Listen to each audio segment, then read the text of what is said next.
welcome. Good morning and welcome this morning to Father Calvin Robinson, who is joining us to share his testimony of what happened at the Royal Academy of Dance. Calvin, thank you very much for being with us today, and we look forward to hearing what it is you have to share. I'm Linda Rose. I am chairing the panel today, and we have with us Jamie Bogle, Gabriel Olyanik, and Will Jones. So they will all be asking you questions at appropriate points. Can we just begin, please, by your just sharing in your own words what happened? I think I'll give a bit of background as well, if that's okay. So Please. I was invited onto the board of the Royal Academy of Dance, onto their education subcommittee for the express purposes of providing diversity of thought and opinion. So the previous executive, Luke Rittner, saw the way things were going, and he wanted to maintain tradition and good old-fashioned British values within the organization, and was worried that there may be a barrage of conflicting ideologies imposed on the organization, such as the trans ideology, and heavily contested political ideologies were seeping into the organization. So he invited me on explicitly for the purposes of providing that diversity of thought and opinion. And I used to receive messages such as, I enjoyed your contribution on Channel 4 News, blah, blah, blah, just there was a supportive atmosphere. Now, that chief executive knew that he was stepping down at some point, and he did. And after he stepped down, there was a change in vibe in the organization. And I was prepared to go to a meeting on the 6th of March last year. And on the 5th of March, on the Sunday before, I received an email saying that the meeting had been cancelled. And I thought nothing of it. But then a few days later, I received an email saying that I'd been removed from my position in the Royal Academy of Dance, which led me to assume that actually the meeting had gone ahead, but perhaps it had been about me, and therefore they didn't want me present. So I asked for reasons of my dismissal, and I was told that my values are no longer in line with the organization. And I pushed back and asked for more specific information because that didn't sit right with me. And they made it very clear that my stance on the trans issue, in particular, with drag queens story time with children, was the issue. So I had been at a public protest against drag queen story time because I think it's inappropriate for grown men, adult men, to be dressed scantily clad as a caricature of a woman to be reading to children. And I went to protest against it, and I also said a monologue on my TV show, which was Calvin's Common Sense Crusade on GB News at the time. And at the end of the monologue, I asked the question. Well, I posed the idea that reading to children is a great thing. We all need to be reading to children more often, but why do we need to be reading to children? Why do grown men need to be reading to children in lingerie and as a caricature, a poor caricature of a woman, over sexualized caricature of a woman? And I posed the question: ask not why your kids need to be read to by drag queens, ask why drag queens are so keen to be reading to your children. And I think that's a very serious question to ask. I think it's a very serious matter. However, these were links that were given back to me by the new executive, who said that these values do not align with their own. And so I asked the question, so my values are against the sexualization of children. This is what I'm protesting against. This is what I'm speaking against. Are you saying that the Royal Academy of Dance is in favor of the sexualization of children? And that's where we cut ties.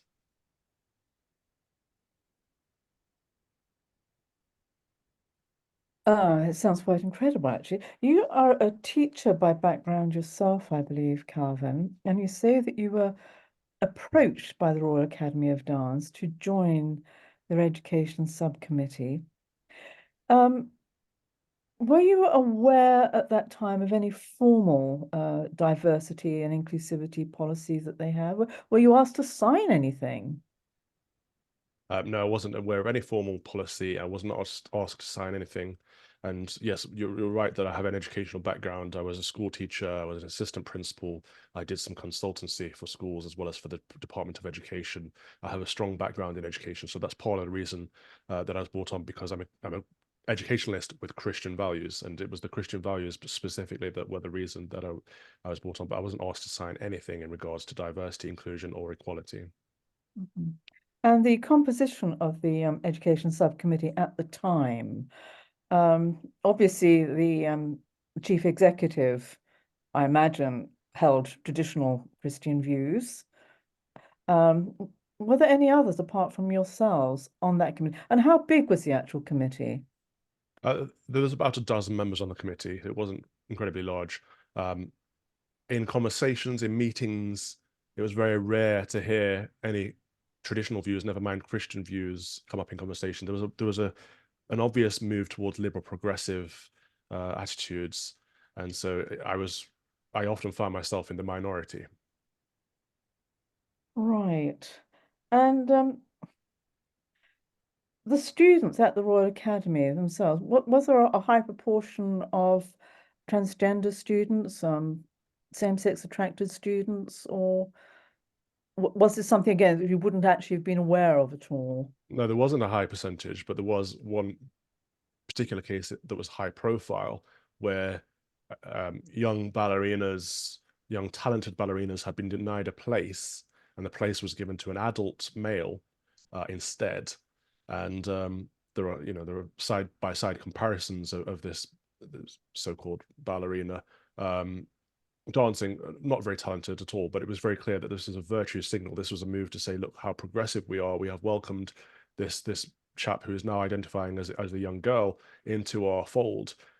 And I think it's wrong to be taking advantage, and it's wrong to be encouraging particular anxieties and illnesses, but it's also wrong to be taking positions away from young girls who could have made a career out of this. Mm. And what was the feeling within the Royal Academy itself? I mean, I imagine some of the young female students must have been quite upset by this happening. Was there a protest movement at all? Oh, I don't know about a protest movement, but there were lots of voices of concern and resentment actually that they weren't voicing it in this way, but that a grown man could take the position of a young girl. Um, we have certain agendas, and one of them is to support young girls and young women who cannot potentially afford um, to enter the life of ballet. And this is one of the reasons that the academy exists, to help encourage and inspire the next generation of dancers. And so to be moving away from that agenda towards a new agenda, which seems to be supporting and encouraging a political movement, is very concerning. Yes, I mean, from what you're saying, it could really very strongly adversely affect aspiring ballerinas with no chance of funding their own training. So I'd have thought it's very severe repercussions. Can I just ask you one other question? Coming to and then I'll move on to other people just coming in here. But the drag queen event at Lewisham Library, Mm. um, how did that come to your attention, first off, and who invited you along to speak at that?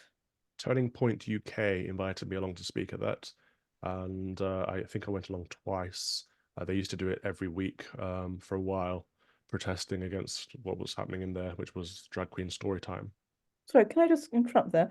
Mm. This happened, my impression had been that this was a one-off event, but you're saying this was a regular event that was Oh yeah, happening. yeah, yeah. So they used to protest regularly because the story time was happening regularly, and I only attended twice, but it was very interesting to me to see that there was maybe a dozen of us at most. There were a few Christians and a few conservatives against a vast mob of very hostile, very aggressive um, liberal progressive types, some of whom were in drag themselves, heckling, abusing, swearing at us. It was so we were there to protest, but the counter protest was bigger than the protest, actually.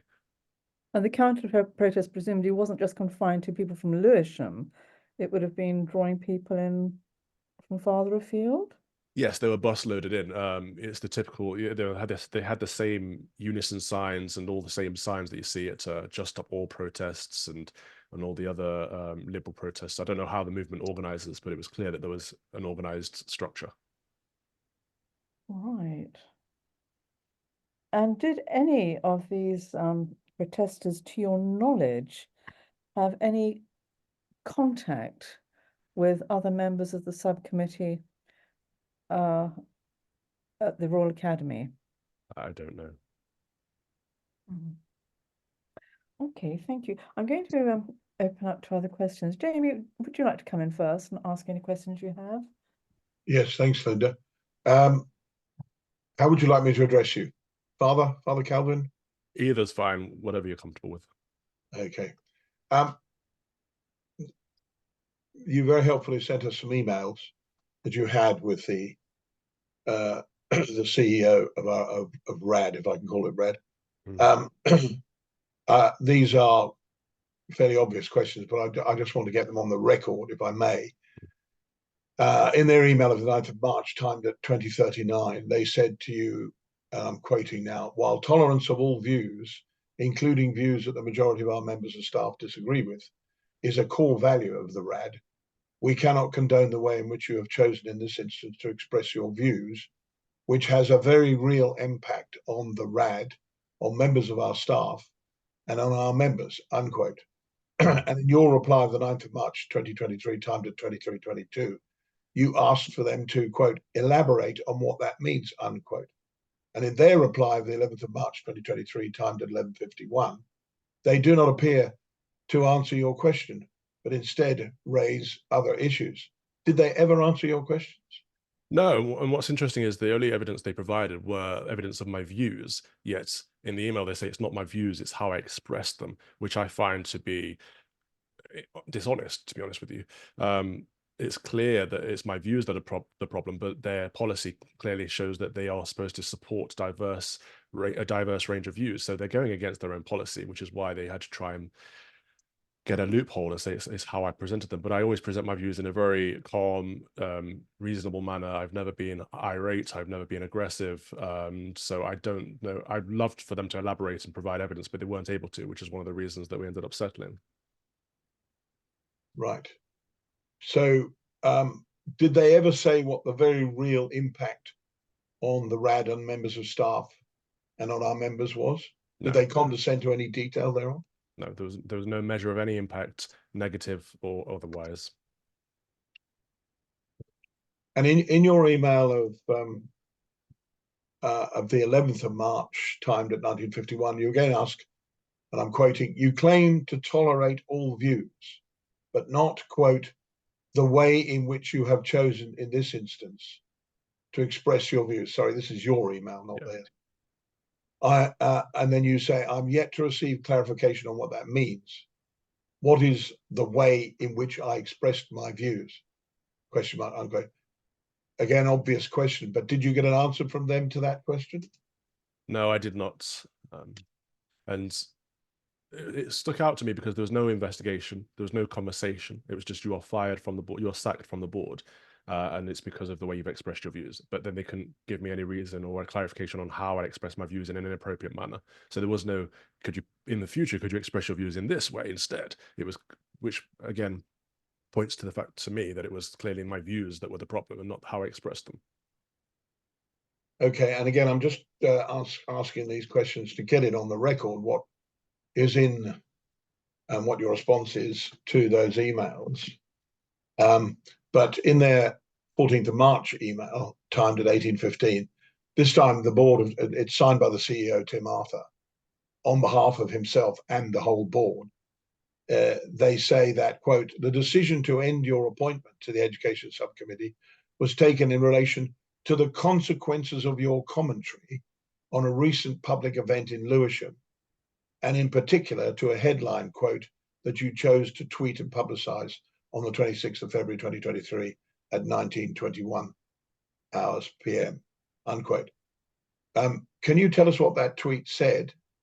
Yes, so that was the tweet in which I put out my monologue, which would have been a 4 minute video, and the tweet would have said, ask not why your children need to be read to by drag queens, ask why drag queens are so keen to be reading to your children. Right, and that's the, you've set that out verbatim in your answer to the data questions, I think. Is that right? Yes, I believe so. Okay. Did they ever say what the consequences of your commentary were? No. I mean, it could have been a complaint from a single person, It could have been anything. I was never given any information at all of what the consequences were. Right. Okay. And they further say, quote, again, I'm quoting, your commentary had a very real impact on the RAD and on our staff and members, and risked damaging confidence in the RAD, as well as putting at risk the functioning of the education subcommittee. So this time they're not speculating that it might have had an impact, which is what they said in the earlier email. They're now saying it did have a real impact, repeating to some extent what they'd said in their emails of 9th and 11th of March, but going further and saying it did have an impact. And in your reply of 15th of March, timed at 9:58, you asked them, firstly, and I'm quoting again, I've asked the same question 3 times and still got and not got an answer. You claim it is not my views, but the way I put them across. How so? Did you get an answer to that question? I didn't, no. I did, and I also asked, they stated that the commentary had a very real impact, and I asked how so, and I didn't receive a response to that either. And then you also said, quote, you state that my commentary has had a very real impact on the RAD, unquote, unless you disagree with my stance on this, I'm not sure how that could be so.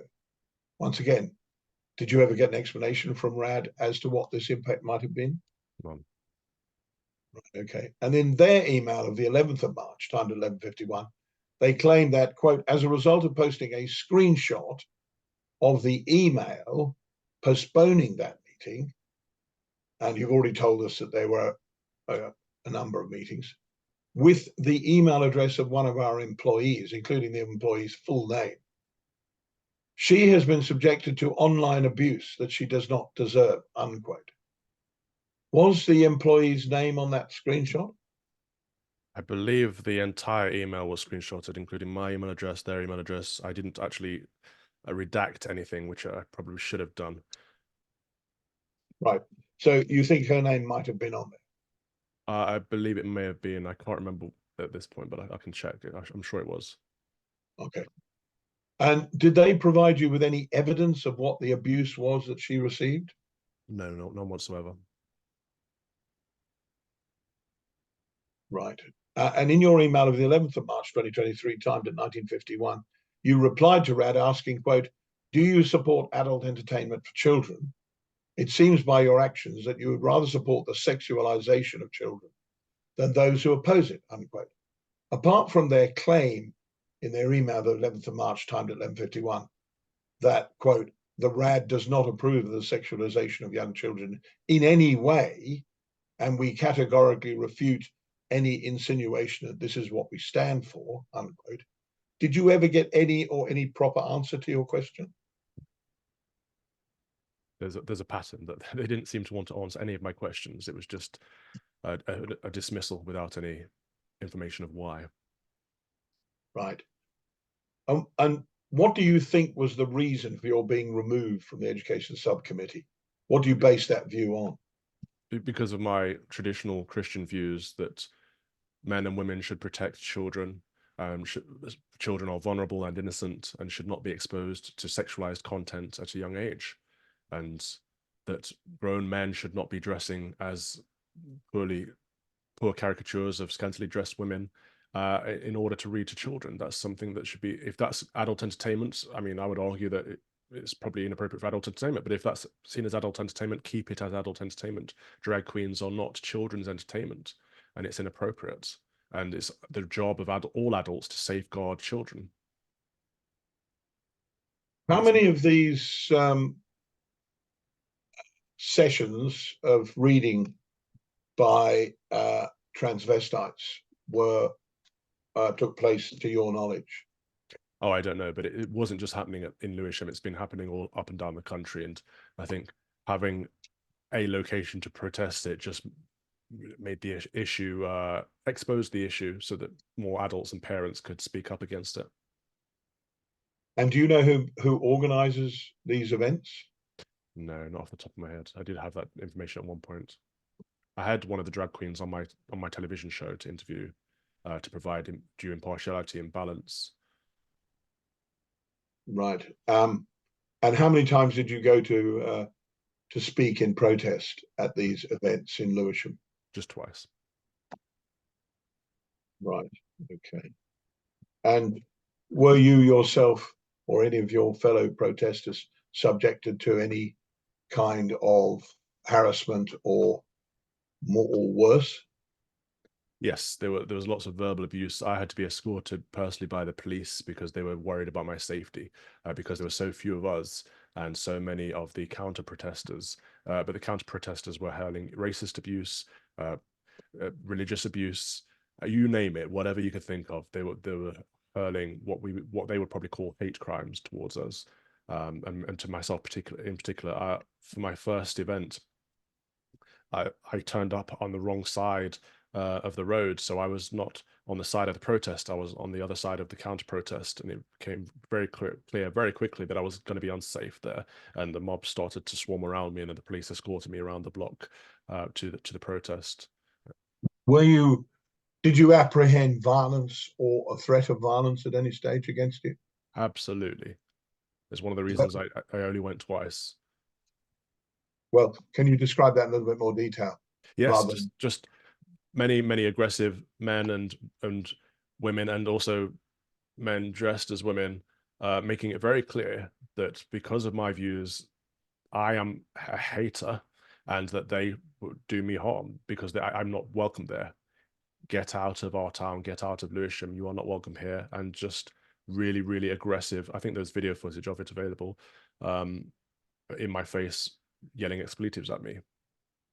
You're aware, I'm sure, that the threat of violence is already an assault. I mean, if I hold up my fist without even touching you, that is technically in law an assault. Did you ever face anything like that? Oh yes, many of them were holding up their fists. I was not aware that that was a risk of assault. That was assault. Yeah, assault consists of uh, less than actually striking somebody. Striking somebody is a battery.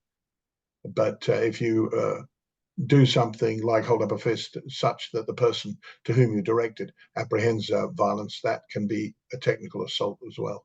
Well, I have no doubt in my mind whatsoever that if the police weren't there to escort me, I would have been beaten up that day.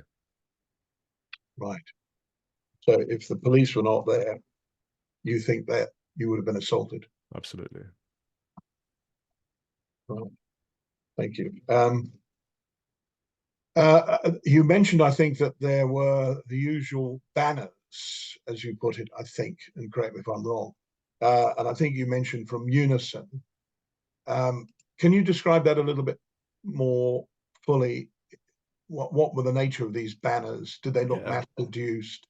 And if so, by whom? Yes, some of them were anti-racist banners. Yet a lot of the abuse they were hurling at me was racist abuse. No, I'm talking about the banners now. Talking about the banners. So a lot of the banners were anti-racism banners. Which seems odd at a trans counter protest. I can't remember the words exactly, but there are certainly videos and pictures online, and I tweeted them at the time. Well, let me put it to you this way. Well, first of all, before I do that, you said, I think you mentioned Unison, the trade union. Was the name Unison on any of the banners? Oh yeah. Any other names besides Unison of any other public interest trade union or other groups? Oh, I'll have to get back to you because I can't remember off the top of my head. I have a very poor memory unless I view it. Let me just put it this way. I think I can say this, it's quite well known publicly that a lot of protests are orchestrated and organized, and the banners mass produced by organizations like the Socialist Workers' Party. Yeah. They're very familiar banners at demonstrations of one sort, particularly outside Parliament, but not only there. Do you know what I'm talking about when I say that? Yep, I saw those ones. The typical social workers banner, the red and the green. I'm trying to see if I can find screenshots, but yeah, all the ones that I've seen at all of these types of protests, which I find very strange because it's certainly not an issue-based protest. And some protests are spontaneous. Some are orchestrated and organized. Some have, if you like, the hallmarks of what might be colloquially called rent-a-mob. Yeah. And others have very different characteristics, like there might be protests by families or by particular interest groups or by trade unions. How would you characterize or describe, bearing in mind what I've just said, Well, the protest, the counter protest?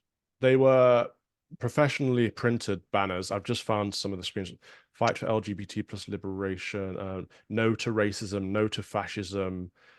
They were all printed professionally on wooden sticks, and they were all exactly the same. So these weren't homemade banners that people had just done impromptu. These were organized, orchestrated, and they all seemed to be together, as in they'd been organized to come down to Lewisham together rather than being local residents. So it had the savor of having been pre-organized. Absolutely. Did anyone from RAD ask you about that? No, no one asked me for any evidence whatsoever. And finally, leaving aside the reasons for your dismissal, did you ever experience any other discrimination, if there was discrimination, from RAD or any of its staff against you because of your Christian faith and beliefs during your time on the subcommittee? No, this was it. Right, okay. If you just wait there might be some further questions. Thank you, Jamie. Gabriel, can I invite you to give any questions you have, please? Yeah, the disadvantage of going after a barrister is that he tends to have asked all of the pertinent questions, but we'll press on. Just a couple of things really. So could you just describe the actual work that you did on the committee of RAD? How often did they meet? What kind of engagement was it, and what did you have to do? Yeah, so it was at least quarterly. We used to meet to go over the curriculum content, to go over the revenue model, pretty much anything that covered education, which is a large part of what the RAD does. So teacher training, everything that went under the banner of education.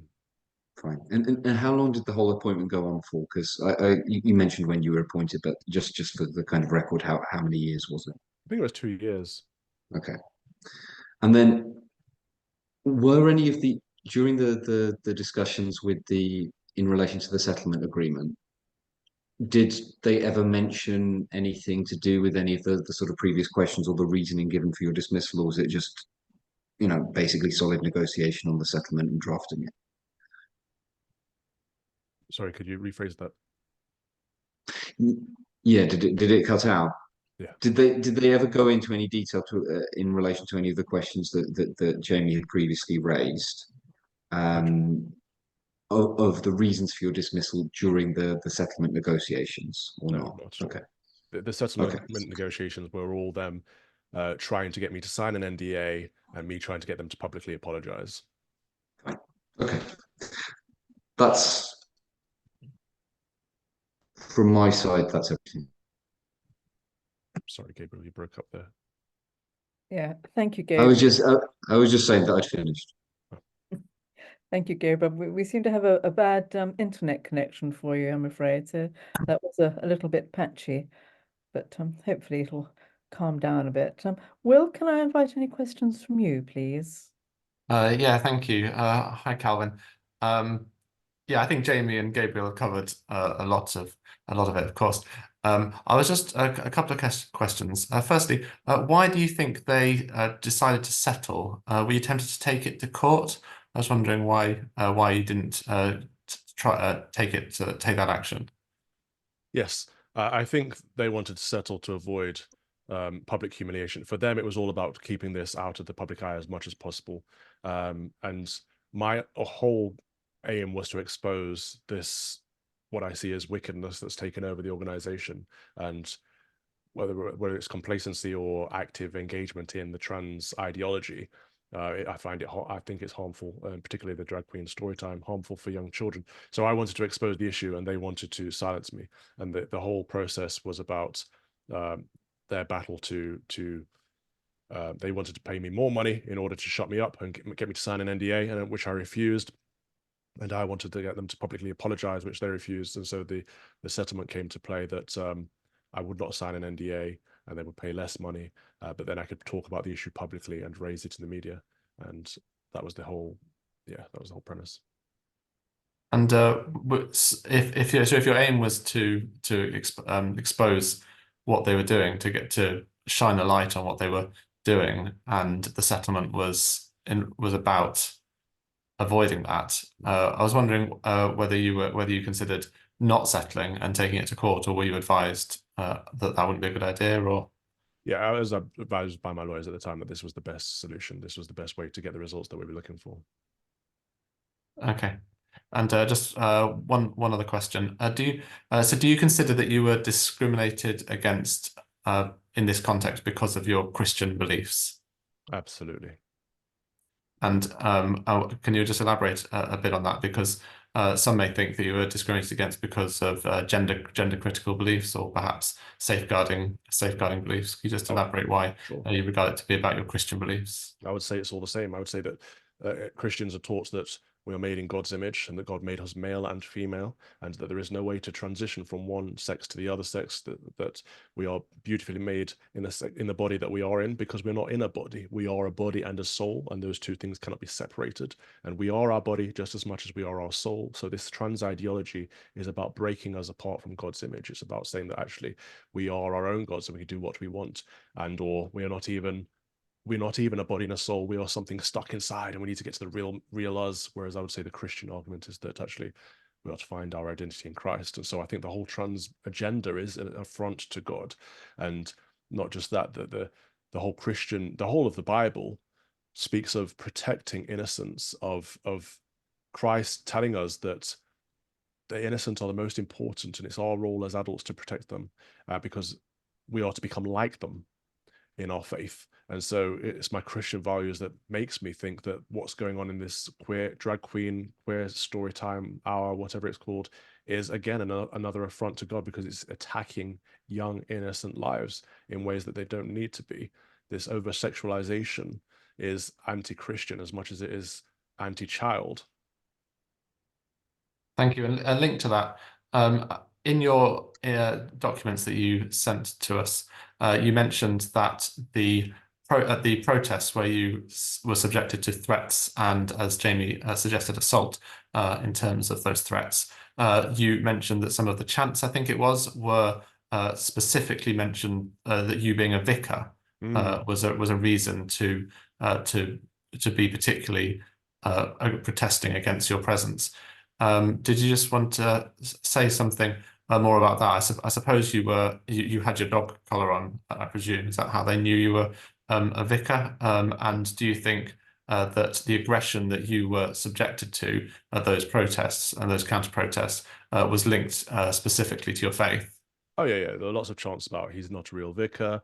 There were lots of chants about priests being pedophiles, which of course, it's frustrating because it's a grave concern. Any adult that abuses a child is committing evil, right? And there was a grave scandal, or is a grave scandal in the church that needs to be addressed. But the point that I'm trying to raise is that pedophiles go to where they get access to children, and that at some point was in the church. Less likely now with all the safeguarding eyes on the church, more likely with perverted grown men who are dressed as provocative women reading drag queen story time. So we should have the same resilience, we should have the same protection, safeguarding concerns over these drag queens than we do or did over priests. But of course it's anti-Christian rhetoric, this all priests are pedos kind of that we're shouting. Is because there's just a cognitive dissonance there. And do you believe that the aggression that you experienced was aggravated and elevated by you being there as a vicar? No, 100%. They made that very clear in their chants, in their abuse, and in the way they treated me. Absolutely. It's all I did while I was there is pray for them, is tell them that I love them. It was, I wasn't there to express any hostility, and that riled them up even more, actually. My prayers were not welcome, my collar was not welcome, my faith was not welcome, and these were all things that they explicitly told me and to clear off, but not in such mild language. Thank you. Thank you. Well, can I just ask a few more background questions, I think, just to help clarify things? What was the age range of students at the Royal Academy of Dance? Oh, it goes all the way, from primary age students up to university level students, up to adults who are doing teacher training. Right, gosh, that is a big range. And what was the attitude of Rad towards faiths in general? Well, that is a good question. I can't think that it was ever discussed. We talked about values, we talked about inclusivity. I don't think we ever talked about faith. So faith wasn't something that needed to be included, one can assume. Well, yeah, one would assume that. Yes, it was never addressed head on. Okay. They had in a sense, you forgive my putting it like this, but they had their own tame religious person on the subcommittee. You were never invited to take on any sort of spiritual role within RAD or act as a chaplain. You know, they've got you on tap. That might have been an obvious thing for them to have done, but this didn't happen. No, it felt, especially as we moved into the new chief executive's remit, it felt very much that my faith was something in the background, and it was my educational knowledge that was the reason I was there. But that wasn't the reason I was brought in. So no spiritual input in general. There's no sort of mindfulness training given to aspiring ballerinas or anything like that either. No. Okay. Were you aware of any formal links to bodies like Stonewall? No, I would have fought strongly against that if Stonewall had come up at any time. Right. But And that has changed. So since dismissing me from the subcommittee, the website of the Royal Academy of Dance changed. They had the rainbow flag emblazoned on it. They had a new LGBT section, and I don't know who they're partnering with, but it could even be Stonewall. They're partnering with someone now. I imagine if it's the rainbow flag is now incorporated on the website, it would be Stonewall. So that's interesting. It's a clear change in direction. Sorry, say it again. It seems to me a clear change in direction that I noticed that the week I'd been dismissed, this new website was up. The same week. Oh yeah, they've got a whole page celebrating Pride, LGBTQIA2S+. That's a new one even to me. We are proud to be an ally. RAD's chief executive on what it means to be an LGBTQIA+ ally. Queer the ballet, hashtag queer the ballet. And this appeared literally the same week that you were dismissed. Oh yeah. LGBTIQ+. So did it occur to you that this was perhaps an orchestrated move? Yeah, it told me that the direction they want to head in is clearly down this contested direction of LGBTQ+ queer trans ideology. But Hashtag proud to be rad. one might think that they had taken a decision that they had to get rid of you before launching this new website because they knew your views in advance. I may be putting words into your mouth here, so do correct me if I'm wrong, but it may be that they thought they knew that your views and that you would oppose this, so you had to be got rid of, and that is it possible that they were looking for an excuse to get rid of you? It is very possible. I hadn't even considered it. I just assumed that Tim Arthur, who is very much in the liberal progressive camp, had seen the content and it had annoyed him personally, and therefore he had just decided to dismiss me without. And this, I assumed that this was why there was no evidence and no impact assessment or any conversations or meetings or chance to have a conversation. I just assumed it was a personal vendetta, and that the organization itself at the same time was heading down that direction, but that's because of his leadership.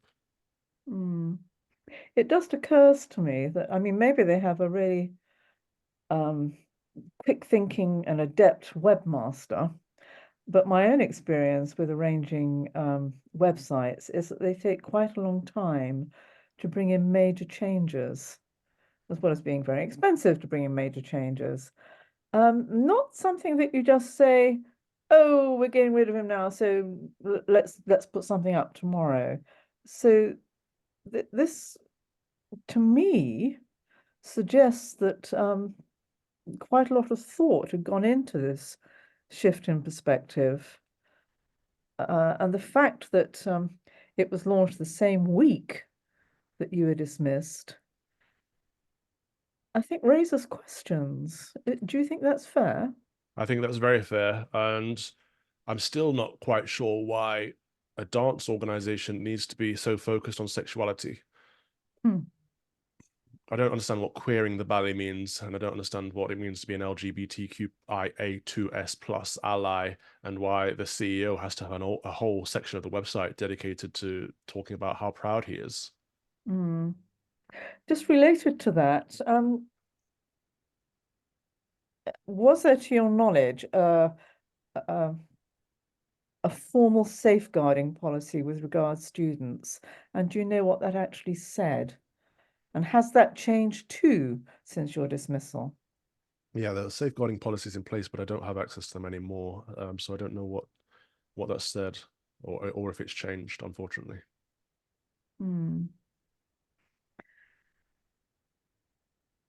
I mean, one of the major points of your protest at Lewisham was that this was a safeguarding issue, exposing children to this sort of teaching. And this seems to be one of the main bones of contention between the interchange you then had with the committee at RAD. In your opinion, what would be a good safeguarding policy that should be introduced at RAD, and indeed more widely? Protecting young children from exposure to sexualized content, avoiding conversations with children about sexuality, sex, gender, all issues that have no relevance in an academic or dance environment, ensuring that there are strong boundaries between adults and children, all very common sense safeguarding proposals, really. But ones that appear not to have been applied, or not to be being applied to RAD at this time. Shamefully. Yes. Did you yourself bring an action for discrimination against RAD, given that you've given sort of clear evidence that you think it was based on your Christian views and position? Of course, that is, a protected characteristic. Did you bring an action for discrimination against them? Yeah, so this is one of the reasons we settled and did end up going to court, because we couldn't actually get any evidence from them on which views they were against. So I felt that I was discriminated against because of my Christian views, but they would never tell me which views it was. So we had very little to work with at that point. Okay, thank you. I think that's all I have to ask. Jamie, do you have any further questions? Yes, I do, if I may, Linda. Thanks very much. You said that a man identifying as a young girl instead of other young ballerinas was given a post as a ballerina or potential or trainee ballerina. How old was he? Oh, he was at least as old as me. He was at least in his late 30s. Right. It was embarrassing, which actually is funny because it's all about public image. This whole thing is about public image, and that they're saying, what they're essentially saying is you could bring the RAD into disrepute with your views. However, I think the views that they put forward are bringing the RAD into disrepute by encouraging a grown man to take the place of a young girl is embarrassing. And did anybody other than you protest about that, or raise any? Publicly, yes. It I mean, on the RAD committee. No one on the committee. But there were public protests. Yeah. What did these performers, if I can call them that, actually do at these events? The drag So queens. far as you know, Well, sometimes they sit there in their gear reading to children. Sometimes they dance in front of children. We've collected much evidence of inappropriate dance, exposing legs open with a bloke with legs open with a miniskirt on. It was just too explicit for children, but sometimes having children on their laps, and again, it's just they're not appropriately dressed for these situations. what were they dressed in? Crop tops and miniskirts mostly. Drag queen gear. What you'd expect to see a pole dancer dressed in, or someone like that. It's not how an adult should be dressed around children. Sorry. No, sorry, you carry on. Just not how an adult should be dressed around children. Not sensibly. I did see in one of the photographs of on your tweet that there appeared to be one of them dressed standing between two metal poles, which looked as if she was, or he, or whatever, was about to dance around one of these poles. Oh yeah, so there's been. Did you see anything remote? I mean, is that something you would tell us about? Yeah, there's been pole dancing, there's been gyrating and twerking, there's been BDSM gear, and some of the conversations go to, of course they do, of course, because children are inquisitive. So some of the conversations go towards this stuff too. And so the drag queens are no longer just reading stories. They're also having conversations about sex and sexuality, which again is inappropriate because they're not trained for it. And it's a safeguarding concern. So they were engaging in certain acts that, well, I think you describe in effect gyrating, but you mentioned twerking. Twerking is where you back yourself, your rear end into the front of somebody else, particularly in the genital area. Is that what you understand by twerking? Yes, absolutely. Also, there was one instance of a lap dance. And what we're talking about here is overtly sexualized content that most adults wouldn't want to see. So I don't know why some people see it as appropriate to expose children to it. And you also mentioned that they were scantily clad. Does that mean they're exposing part of their flesh? Oh yeah, yes. I mean, it's or that they were exposing their underwear. Underwear, absolutely, but it's very nearly exposing beneath their underwear quite often in the legs open poses and the splits as well, but also on their back with legs up, and it's just indecent. Was it meant to be a simulation of certain sexual acts? Absolutely. And was there actually any open exposure of genitalia at any stage? Not that I saw. That you. I mean, I'm assuming you know because you either saw it or in person, or saw later photographs or video. But it strikes me that is a very real possibility and something that's not safeguarded against. Okay, but we really only want to hear what you saw, and if you heard it rather than saw it, who told you? Sure, but my point is that the reason we're protesting against this is because if a gentleman is wearing women's underwear and a women's skirt and opening his legs, it's a very real possibility, whether I saw it or not, that genitals could be exposed, and that's something that children should be seeing. But did you actually see any of this yourself? So how do you know this occurred? I'm saying it's a possibility. I'm not saying I saw it.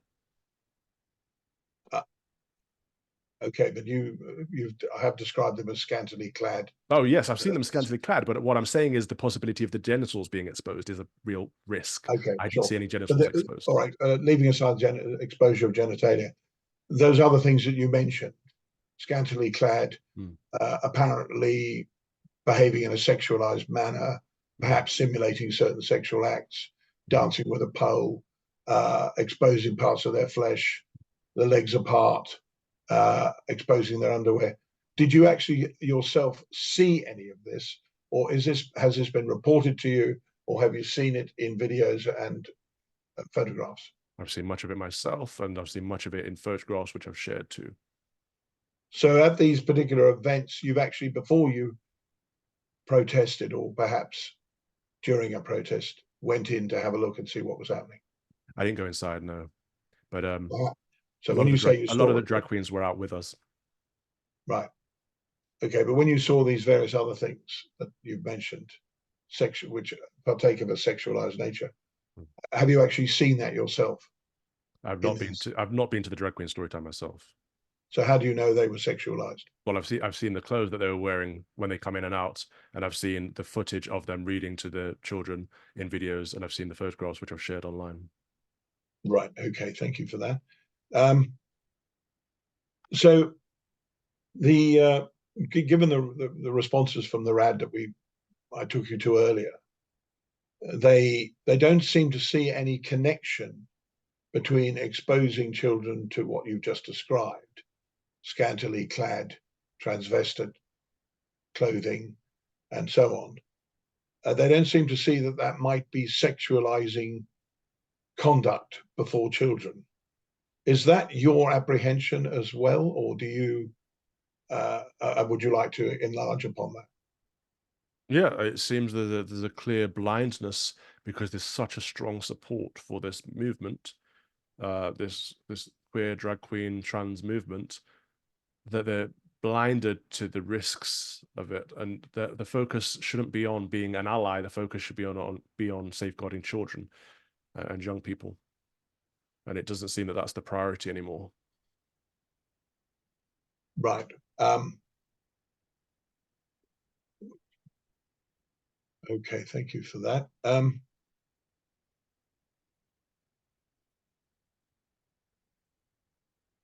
There, hang on one moment, sorry. Just bear with me a moment. Just lost my screen.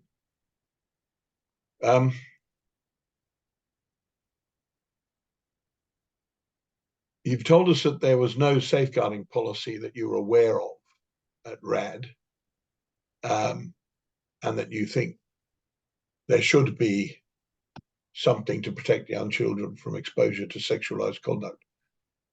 Just moving over to a slightly different issue. Did they have any policy that you're aware of towards religious freedom or freedom of speech? No, nothing comes to mind.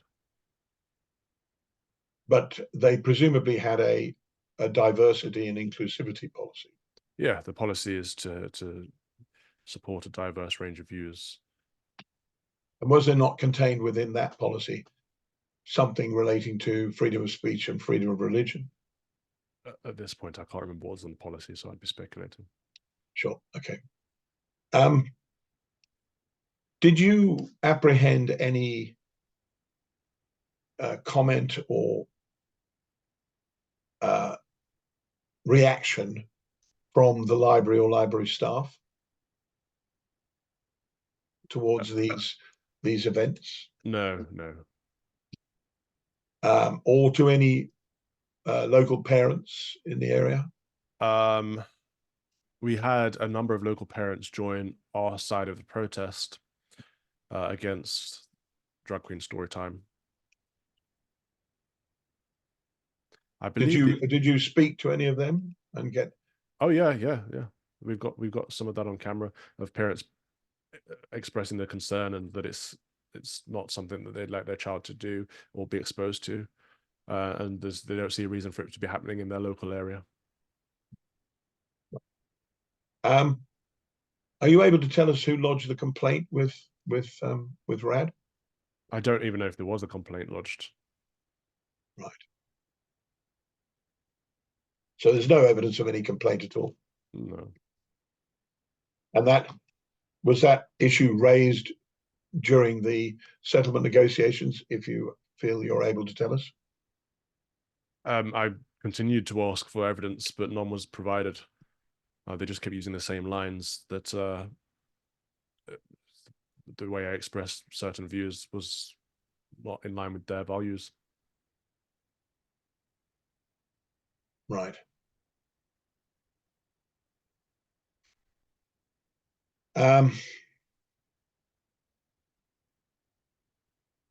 You were asked by Will about the chants of the counter-protesters.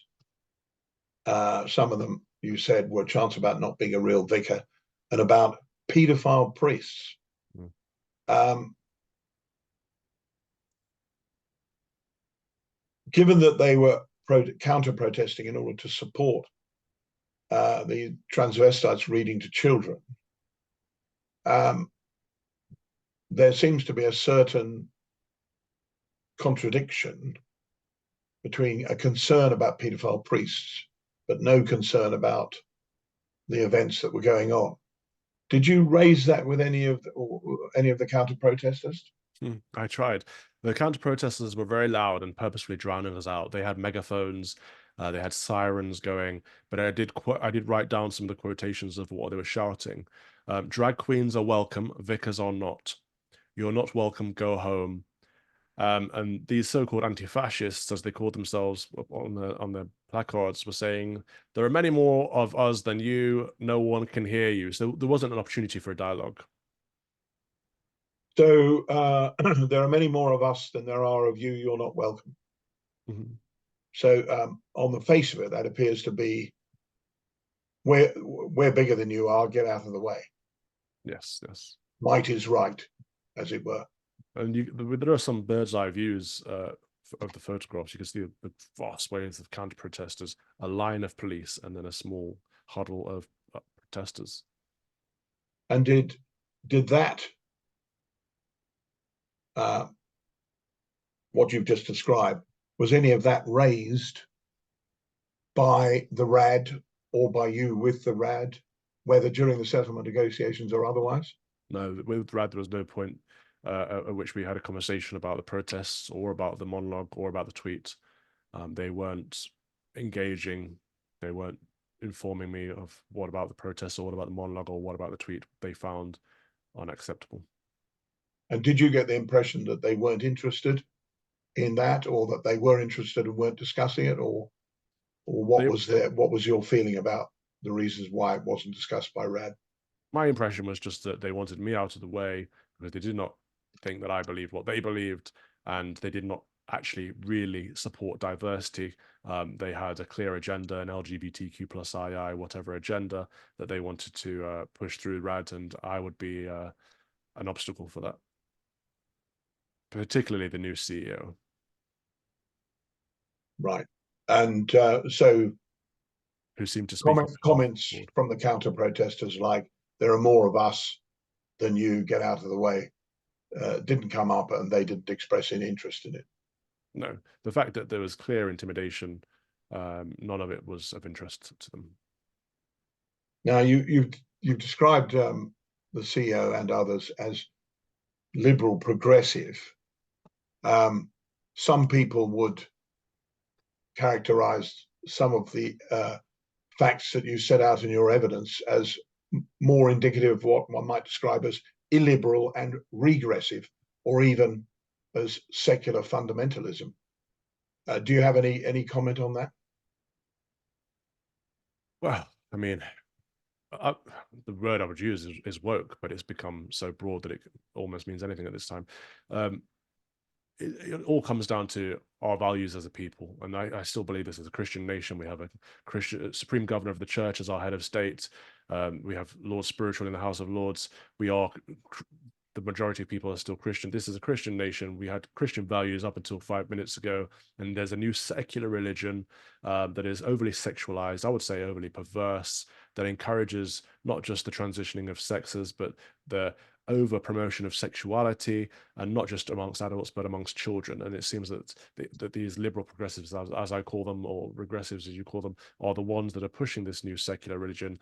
And in order to do so, they have to silence the old religion of Christianity. What I'm also getting at is there a possibility that this goes beyond discrimination against Christians, and perhaps partakes of discrimination on a wider basis. Do you have any comment to make on that? Well, a lot of Christians find themselves conservative because Christian values tend to be conservative. And I don't mean that in political sense. I mean in the small c sense.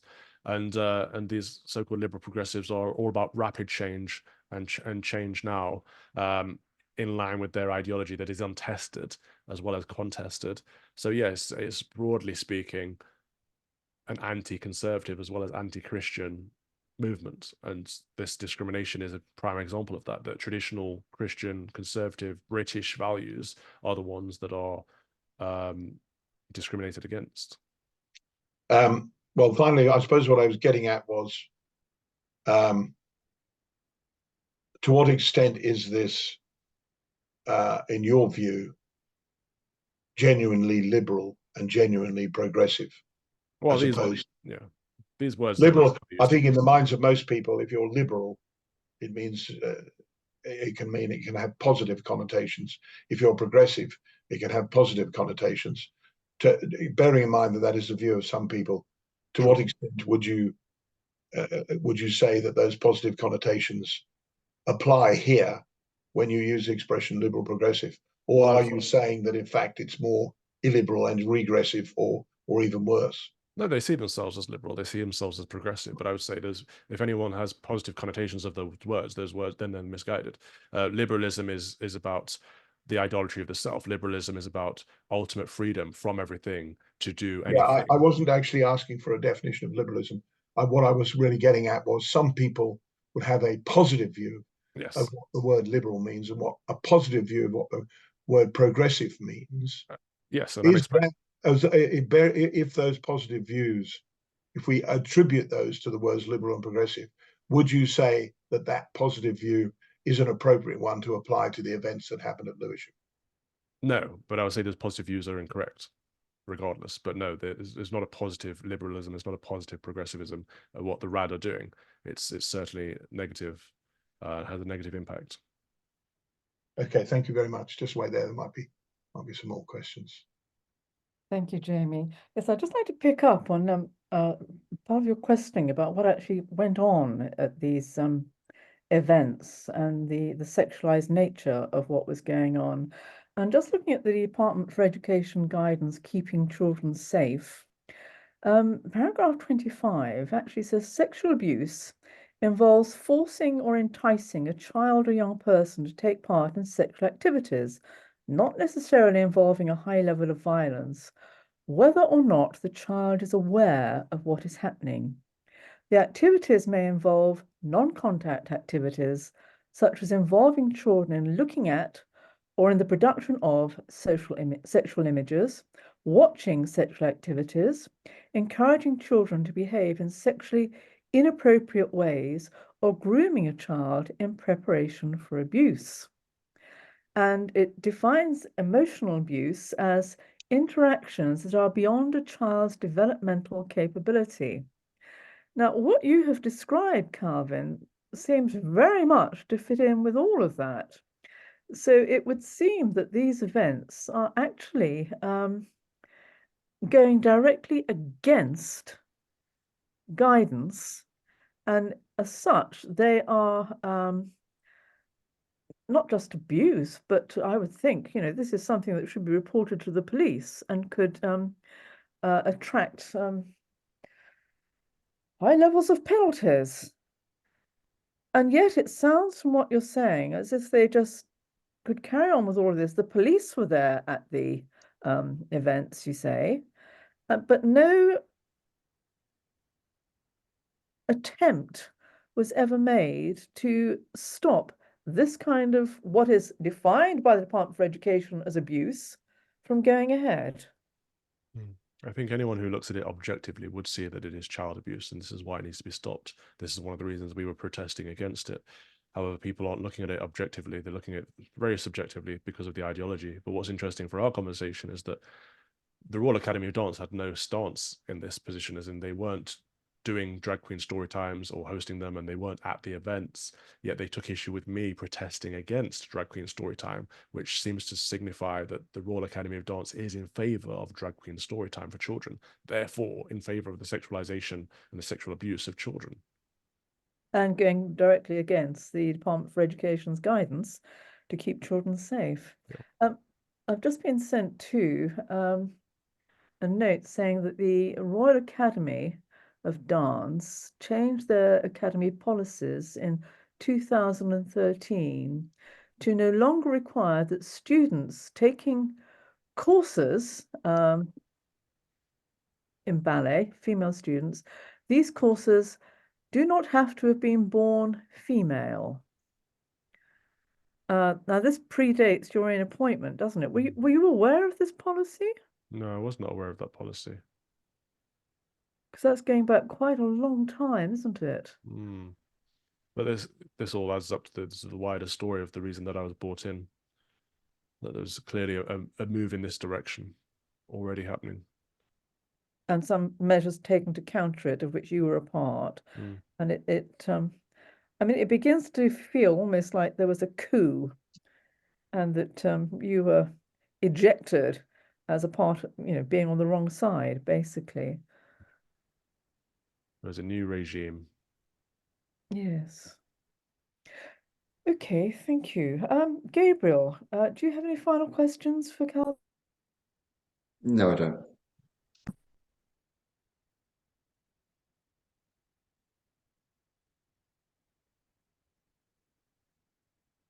You're on mute, Linda. Are you asking? I don't know how that happened. Sorry. No, Gabriel Easily said done. that he had no further questions. So I was just asking if you had any further questions. No, I don't. I guess that's what you're probably doing. Yes. Sorry about that. I think my hand sort of goes over to the mute without thinking, so sorry about that. Okay, I'm just looking. I think I don't have any more questions at this point. Jamie, do you have any final questions before we come to a close? Except to say thank you very much to Father Calvin for coming. Well, I think we all echo that. It's an astonishing story, Calvin. I just, the mind boggles at how these kind of events can go forward, and how parents can be silent in face of it, although clearly there is so much intimidation that would appear to be going on in this, what feels like an orchestrated campaign all the time. So thank you so much for giving us your testimony this morning. The next step is that we will make a summary of today's hearing, and the video of the hearing today will be posted up on YouTube.